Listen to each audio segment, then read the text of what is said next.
과 05학번 이미환이고요. 엄격히 따지면은 저는 자퇴를 했기 때문에 서울대 졸업생이라고 하기는 좀 어렵습니다. 일단 저는 지금 고깃집을 운영한 지 3개월 정도 되었고요. 이제 고깃집을 하게 된 이유를 사람들이 많이 물어보세요. 일단 수학 공부를 하고 서울대를 다니고 어떻게 보면 비전이 있는 그런 공부를 잘하는 그런 학생이 왜 갑자기 요식업을 하는지, 그 중에서 특히 고깃집을 하는지 물어보면은 저는 그냥 아주 단순하게 대답을 할 수가 있어요. 저는 그냥 고기가 좋고 술이 좋고 어떻게 보면 약간 한량 같은 삶을 살고 싶어서 그렇게 목표를 잡고, 이왕이면 고기를 먹으러 다니고 뭐 돈 주고 사 먹고 그럴 수도 있지만은 제가 그걸 가지고 업으로 삼고 베풀면서 제가 그걸로 제 가업도 이제 만들고 그러면 좋겠다 싶어서 고깃집을 꿈꾸어서 이제 시작을 하게 되었고요. 처음부터 원래 요식업에 관심이 있었던 건 아니에요. 저는 처음에 요리 쪽에 관심을 가지게 된 게 이제 중학교 때 그 특별활동 CA 활동이라고 하죠. 그거를 이제 골라야 되는 상황에서 가위바위보를 다 졌어요. 뭐 볼링부, 영화감상부 뭐 이것저것 많았는데 다 져서 마지막으로 자리가 남아서 가입을 한 게 요리부였는데, 가보니까 재밌더라고요. 첫 수업이 아직 기억이 나요. 첫 수업 가서 그 찹쌀 도너츠를 만들었어요. 그냥 되게 쉽게, 어차피 1시간 반짜리 수업이니까 굉장히 간단하게 만들었는데 뭐 처음 해본 요리고 그래서 아주 맛있게 먹고, 아 이거 요리 재밌겠다 해서 3년 내내 요리부를 했어요. 그래서 이것저것 많이 접해보고 만들어보고, 뭐그 당시에는 그게 되게 아주 재밌고 내가 대단한 일을 하는 거라고 생각했는데, 지나고 나면 사실 뭐 그렇게 대단한 것들, 요리라고 부르기에는 좀 부끄러운 것들만 만들어 봤고요. 그러고 나서는 뭐 대부분의 이제 뭐 학생분 다 그러시겠지만은 고등학교 올라가면서부터는 진로에 대해서 많이 걱정을 하게 되잖아요. 그러면서 부모님하고 얘기를 하다 보면은 일단 공부를 해라. 공부를 해서 많은 견문을 넓히고 많은 것들을 더 알게 되고 접해보면서 천천히 나의 진로를 골라도 된다.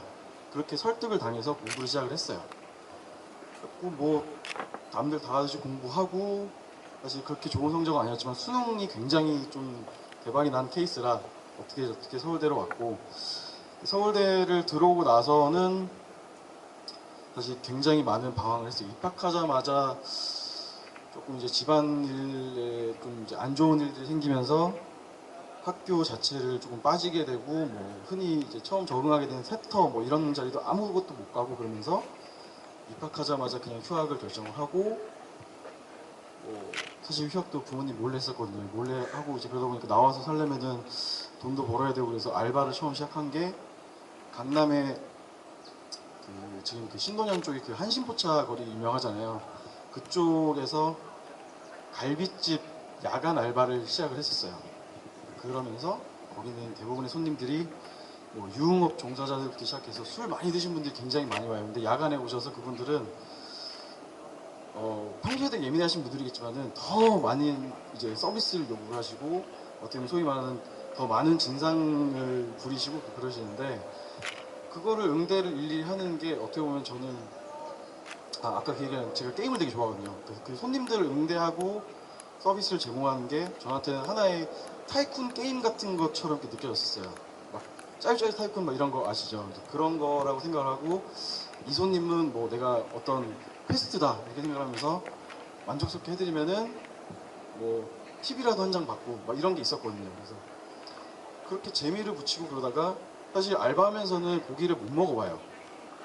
첫 월급 받고 그 가게에서 고기를 먹었는데 맛있었어요. 되게 맛있고 진짜 맛있어갖고, 그 다음부터 거기서 좀 오래 일을 하면서 홀 알바, 뭐 주방도 이제 슬슬 배우고, 근데 확실히 이제 예전에 꿈꿨던 게 있으니까 공부보다는 이게 훨씬 재밌고 더 다양한 사람들 만날 수 있고, 일단 술도 마시기 좋고 그래가지고 이제 이 길을 꿈꿔야겠다라고 생각을 하면서 어쨌든 간에 때가 또 돼서 이제 복학을 했는데, 이제 결국에는 뭐 학교를 다니다가 뭐 또 휴학을 했다가 다니다가 휴학을 했다가 하면서 계속적으로 꼭 이제 고깃집이 아니어도 알바를 하고 또 다른 요식업에도 도전을 해보고 하면서 결국에는 이제 저도 이제 그 당시에 학교를 다니면서 지금 그 스누라이프라고 있죠. 거기를 통해서 고기 모임? 고기 번개들을 굉장히 많이 했었어요. 한동안. 제가 10년 전부터 한 5년 전 정도까지 한 일주일에 한 번씩은 고기 모임 했던 것 같아요. 근데 학교 근처에 그래서 고깃집들은 거의 다 제가 가봤고 거의 모든 고기들을 먹어보고 했고 그러면서 동시에 생각을 했던 게 나중에 뭐 대학가나 뭐 아니면은 정말 어려우신 분들 많은데 근처를 가서 차라리 고깃집을 하면서 좀 정말 기분 좋고 편하게 남들 눈치 안 보면서 주머니 사정 안 신경 안 쓰면서 먹을 수 있는 그런 고깃집을 차리자. 이게 아주 원대한 꿈이 됐어요. 지금은 그렇게 못하고 있어요. 어쨌든 간에 돈을 벌어야 되고 어쨌든 간에 많이 배워야 되고 그래서 근데 결국에는 근데 이 꿈을 막연히 쫓기는 저는 어려웠어요. 어차피 학교를 다녀서 졸업을 해야 되고 일을 해야 되고 뭐 직장 생활을 해야 뭐 미천이라도 생기고 뭐라도 되고 그러는 거라서 그 당시에 부모님 반대도 있었고 제가 이제 결혼을 하고 미래를 꿈꾸던 여자친구가 있었기 때문에 일단은 취직을 하고 결혼도 했었고 일을 회사를 다니면서 꿈을 접어둔 상태로 지내고 있었어요. 그러다가 이제 근데 이런저런 일들로 이혼을 하게 되면서 어느 순간 보니까 이제 저는 저 혼자만의 삶을 살면 되는 거예요. 제 꿈을 그냥 아무도 신경 안 쓰고 쫓아도 되는 상황이 돼버리니까 다 때려치고 바로 이제 알아봐서 등록을 했던 게 저기 안성 쪽에 가시면 축협에서 운영한 축산학교라는 데가 있어요. 거기 가시면은 재밌어요. 고등학생부터 나이 많으신 어르신들까지 다 와서 배우는데 한 이틀 동안 닭 잡고 이틀 동안 돼지 잡고 이틀 동안 소 잡고 그래요. 아까 동물 저는 이제 동물 잡는 일을 하는 사람이라 저도 동물 좋아하지만은 그래도 먹어야 되니까 그분들하고 되게 많은 얘기들을 하고 고깃집의 생태가 어떤 건지 어떤 식으로 운영이 되는지 어떤 공부를 해야 되는지를 많이 배웠어요. 근데 그 중에서 특히 집착을 했던 게 이제 제가 뭐 인종차별 이런 건 아니지만은 저도 들었던 이제 얘기를 이제 굳이 이제 빌려서 말씀을 드리자면은 네, 그 약간의 선입견이 흑인들이 굉장히 피지컬이 좋다 이런 게 좀 있잖아요. 뭐 몸도 좋고 근육 키우기도 좋다 이런 것들이 있는데 그 같이 배우던 어떤 아저씨께서 그런 얘기를 하는 거예요. 동물도 마찬가지다. 맛있다고 생각하는 고기들 떠올려 보면 흑돼지가 맛있고 스테이크도 블랙 앵거스라 그래서 흑우가 맛있고 닭도 오골개가 맛있고 여러 가지 생각을 그렇게 예를 드는데 처음에는 이제 술 먹고 그게 농담이라고 생각하고 있었는데 그분이 또 그 얘기를 하시는 거예요. 그 황희의 옛날 그 이야기 혹시 아세요? 그 밭을 지나가다가 누렁소하고 검은소를 보고 누가 더 일을 잘하냐 물어봐요. 그분이 대답을 하실 때 뭐라고 하시냐면은 검은소가 힘은 좋은데 장기가 많고 누런소가 일은 잘한다. 그러니까 옛날부터 이미 우리나라에는 원래 흑우라고 검은소가 굉장히 유명하고 좋은 고기로 있었는데 뭐 저도 이제 풍무로 만들어서 뭐 일제시대 때 일본인들이 다 가져갔다 뭐 이런 식으로 해서 그게 뭐 잘 품종계란되고 한 게 지금의 와규다 뭐 이런 얘기들이 있어요. 근데 저도 사실 그런 거에 대해서 사실 확인을 해본 적도 없고 그래서 근데 그 얘기를 듣고 나서 제가 이제 뭐 그런 흑돼지 뭐 흑우 이런 거에 대해서 더 심도 있게 공부를 해보자고 해서 제주도로 내려가서 한 달을 살았어요. 우리나라에서 유일하게 흑우라는 품종이 남아있는 데가 제주도고 흑돼지 하면 또 제일 많이 떠올리시는 데가 제주도잖아요. 거기에서 농장에서도 일을 해보고 고깃집들에서도 일을 해보고 가공장, 그러니까 도축장이라고 하죠. 그런 데에서도 일을 해보고 해보면서 점점 더 고기라는 것에 재미를 느끼게 되고 아 역시 고기는 맛있구나 이런 거 느끼게 되고 또 얼마나 역사적으로 얼마나 많은 고깃집들이 좀 비양심적으로 하는지에 대해서도 많이 배웠어요. 그래도 양심적으로 하려면은 돈이 안 된다라는 것과 어느 정도 양심을 팔아야 돈을 벌 수 있다, 먹고 살 수 있다라는 것에 대해서 많은 갈등을 했는데 그거의 타협점을 찾는 거는 아직까지도 그냥 숙제고요. 사실 그렇게 하다가 지금도 뭐 저희 가게 같은 경우에는 끝까지 지금 흑돼지의 여러 가지 품종과 흑우를 고집을 하면서 취급을 하는데 항상 이제 새로운 고기가 뭐 수입이 되기 시작했다 아니면 뭐 품종이 개량됐다 그러면은 찾으러 다녀요. 먹어보러 다니고 뭐 이게 어떻게 유통되는지도 요즘에는 막 축산물 이력 시스템 해가지고 정육점만 가도 다 있어요.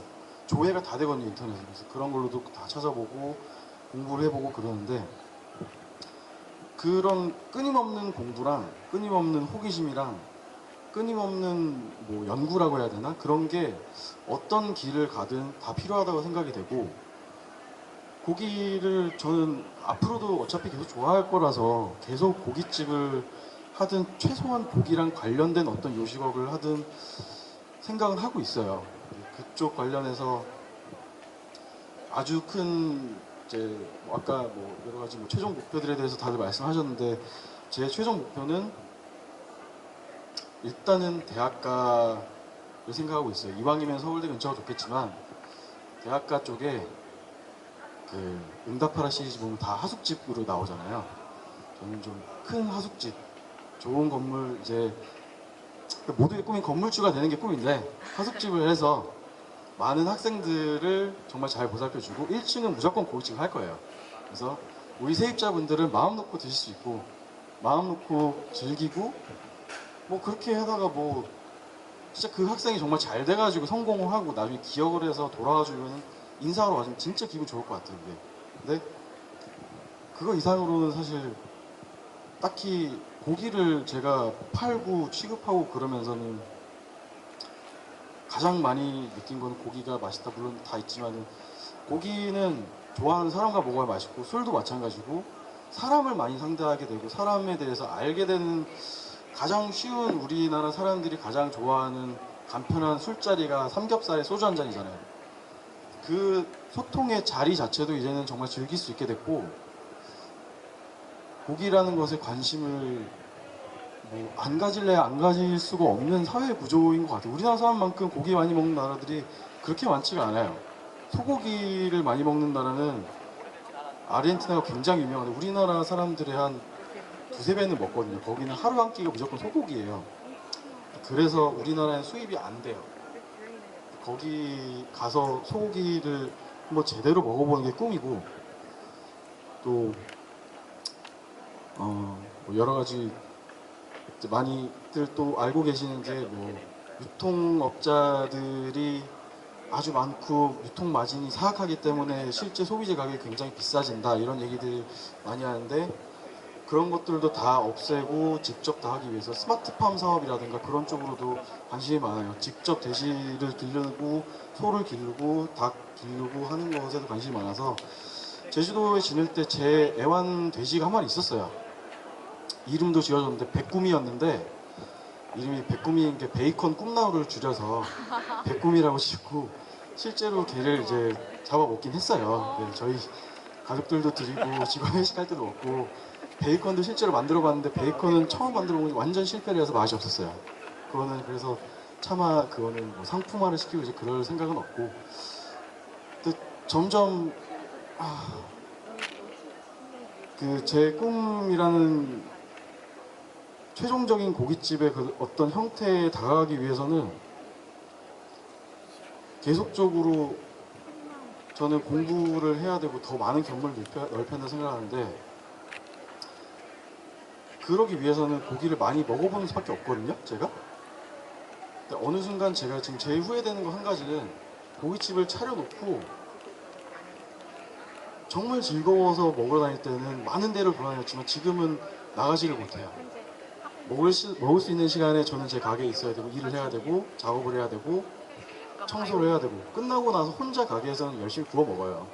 자주 먹고 하는데 그런 거 있잖아요. 왜 고깃집을 하면 자기 고기 안 먹게 되고 뭐 중이 제물을 못 간다 이런 얘기를 듣듯이 재미가 없어요. 옛날에 그 재미도 없고 역시 여러 사람들과 먹는 게 제일 재밌고 다양한 걸 먹어보는 게 재밌고 그래서 저는 잘 모르겠어요. 정말 제가 원하는 꿈을 위해서 조만간 잠시 휴식 기간을 갖고 가게를 접을 생각도 하고는 있어요.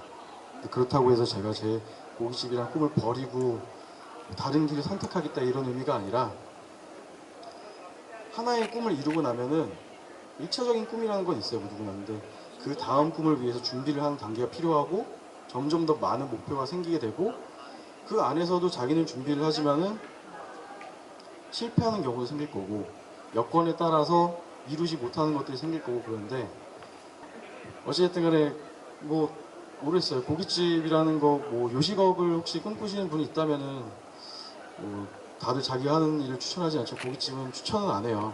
굉장히 돈 벌기에는 굉장히 어렵고 먹고 살기는 굉장히 힘들고, 솔직히 뭐 모든 일들 다 힘들지만 손이 정말 많이 아프거든요. 그래서 다른 고기 관련된 일들을 보통 많이 떠나가세요. 고깃집을 하다 보면은 뭐 자기만의 특제 소스를 개발해서 소스 장사를 하거나 고기를 유통화하는 일로 옮기거나, 이제 조금씩 그 이전 단계, 최종 소비, 최종 판매 단계가 아닌 이전으로 올라가면서 좀 더 편한 삶을 꿈꾸게 되는데, 저는 그래도 그 꿈만 버리고 싶지 않아요. 최종적으로 제가 바로 앞에서 손님들을 상대를 하면서 같이 고기를 먹고 구워드리기도 하고 술도 한잔 같이 하면서 소통을 하고, 고기라는 거를 상품이 아닌 어떤 매개체로 삼고, 진짜 늙어 죽을 때까지 고깃집은 하고 싶은 꿈이 계속 있을 것 같아요.